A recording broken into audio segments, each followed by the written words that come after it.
Hello, I'm Egan, and today I'm not joined by Tyler, because he isn't able to record a video. So, because of that, I will be doing another episode of Eagan Reveiws stuff. And in this video, we will be reviewing God of Highschool. Not the anime, I would like to clarify, but the manhwa. I have not watched the anime, but I have read quite a lot of the manhwa. I'm a little bit into part 6, chapter 354.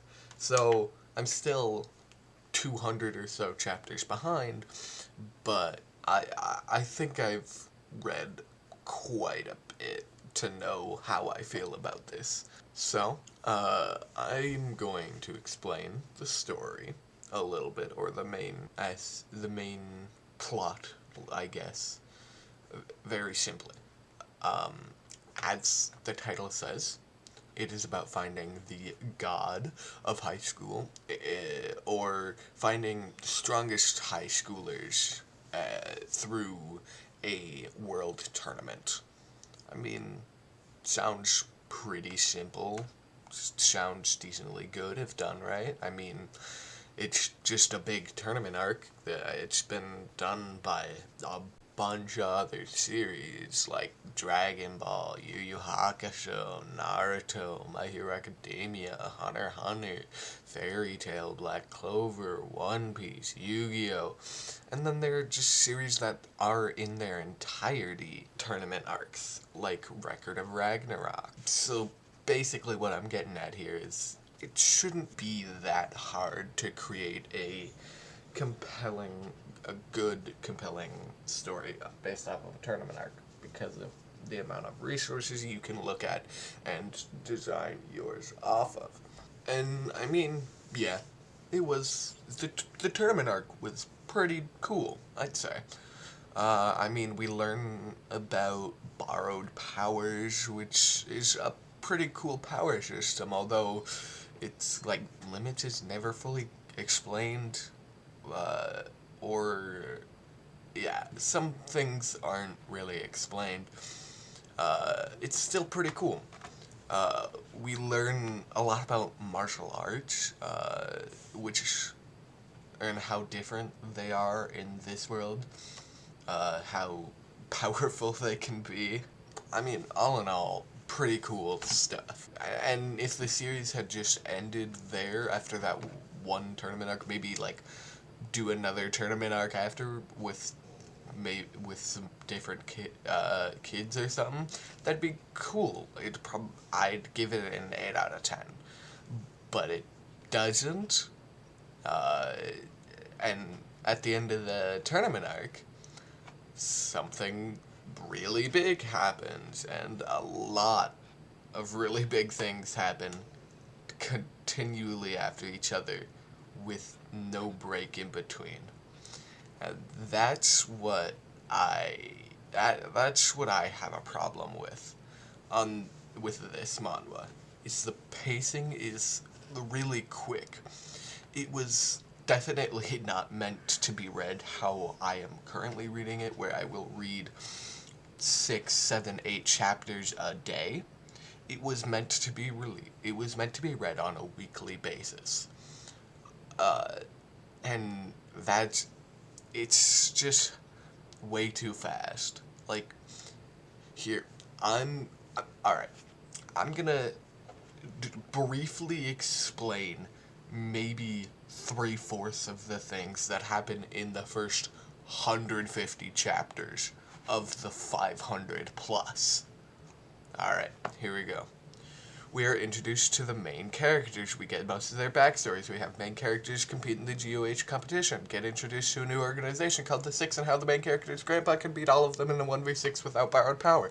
The main character wins the GOH, but before they can, some guy who's against the Six for some reason summoned a celestial deity and a big sword. Oh hey, you know that big celestial? Yeah, one of the members of the Six sent a nuke on it and also died. Oh hey, look at that, apparently the main character is a literal god, specifically the Monkey King. Hey, now people people are in the realm of gods, and there is a race of monkey people who have the Monkey King as their king. Oh, the Monkey King has almost single-handedly stopped a war among gods a while ago, but now there's people from the same group as that one guy who summoned the Celestial, and they can fight close to the level of literal gods. Oh, hey, there's a god of fight, and it's actually 3 people.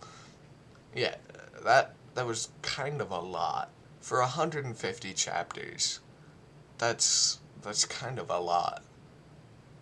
I went over it really quickly, but still, and the thing is, I didn't cover everything there.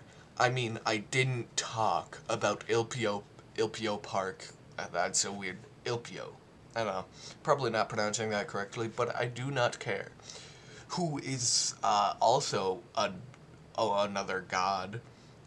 We didn't talk about all the stuff that happened to the main character's grandpa, but I'm not gonna summarize the series any more than that in this video. So I'm just gonna talk about the key aspects of the series. And the first one I'm going to be talking about, and one of the most important ones because of how much you see it, is borrowed power.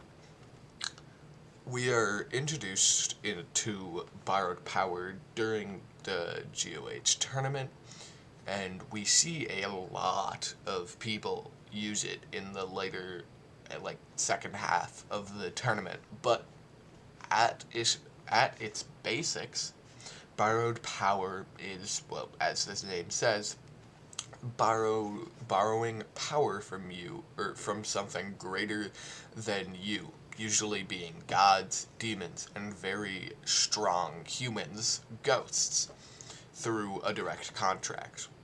Or, well, it's not actually a direct contract, because Ilpio Park did a direct contract, and it was way better than the non-direct contact, like with what Mira and Dewi have. I don't know. That's a whole different thing that doesn't make too much sense, but, you know. In general, though, I think borrowed power is a pretty cool system. Until it breaks itself.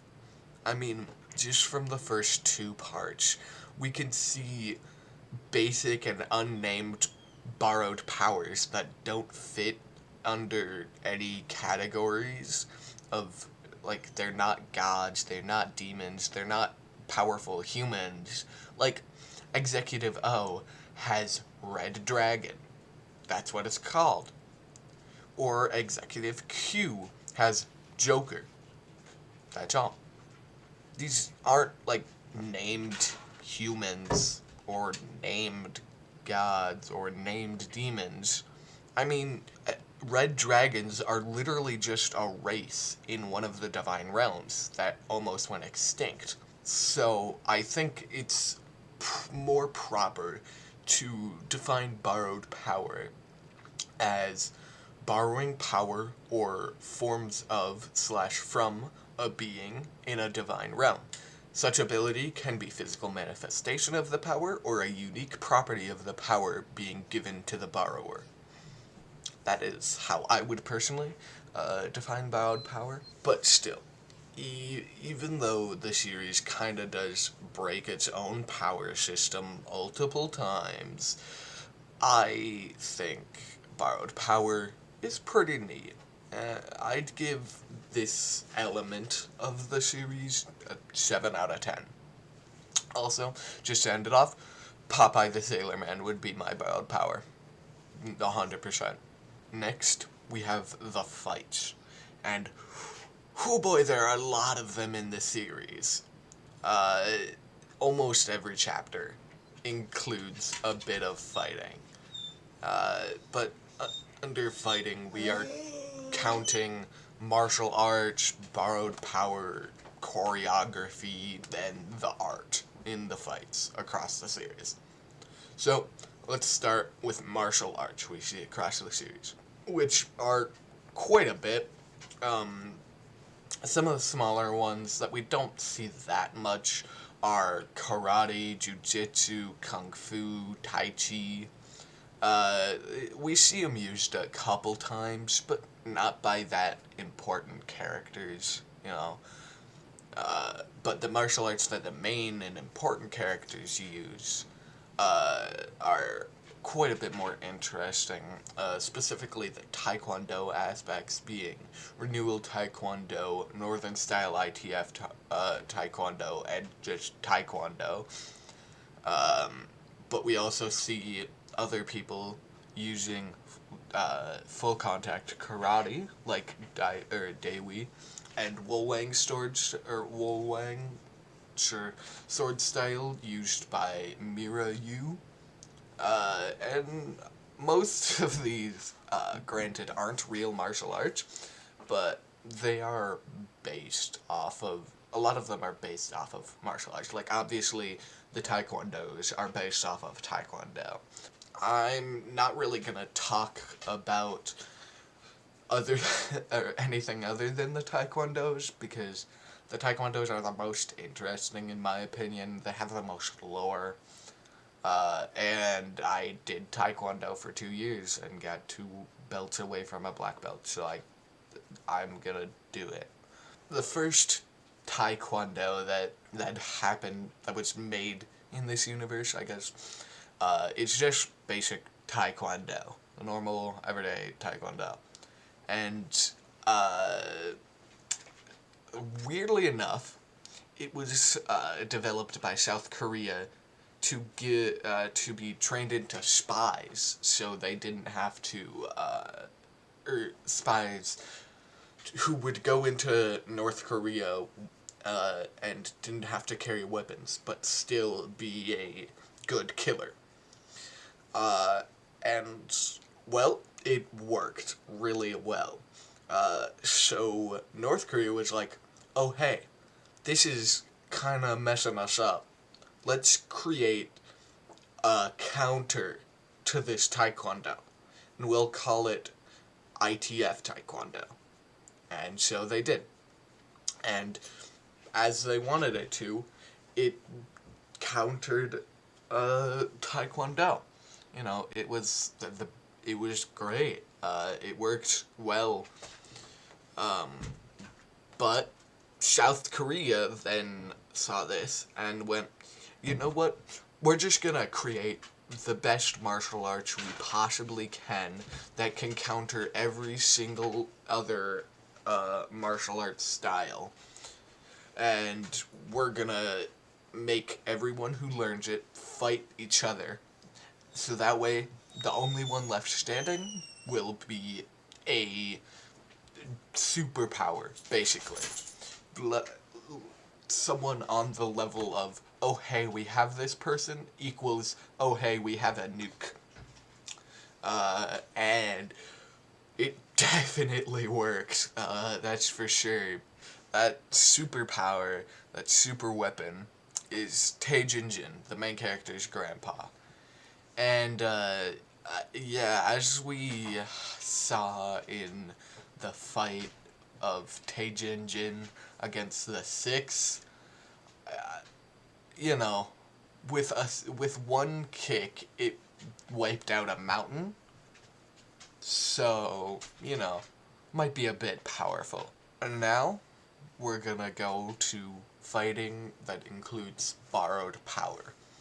And like I said, I enjoy borrowed power, and I like the fights, because a lot of the times it's not just, oh, I have the better borrowed power, therefore I win, but instead it's utilizing your borrowed power and how can you incorporate it into the attacks, the other attacks you already know, like, how can I put Popeye the Sailor Man into Taekwondo?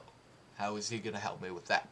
So, but, while saying that, it kinda does just pull out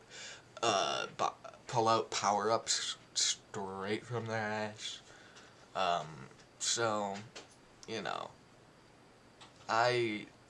Yeah, it's not the greatest, but I enjoy it. And next is the choreography and art in the fights. And honestly, if the choreography and art in the fights weren't as good as they are, I would not read the series as much as I have. One thing I specifically like a lot about the art is the combo attacks being put into one panel, and they are put in there clearly, so you know what, like, in the GOH tournament, often you'll even see numbers of what happens first, which is pretty neat, and it just makes it a lot smoother, and it cuts out a lot of the explaining every single part of the combo attack, or like someone on the sidelines having to talk, whatever. It cuts out a lot of that. And it just makes it to where a combo attack doesn't take up 8 panels. It just takes one panel and you know what it is, or you know what the attack has done, and it's pretty cool. It gives you a sense of, oh hey, this is a fast-moving attack that would be very hard to dodge. Overall, the combat is an 8 out of 10. And those are all the topics and subjects that I'll be going over in this video. So, the overall score of the series. God of Highschool is a 6 out of 10.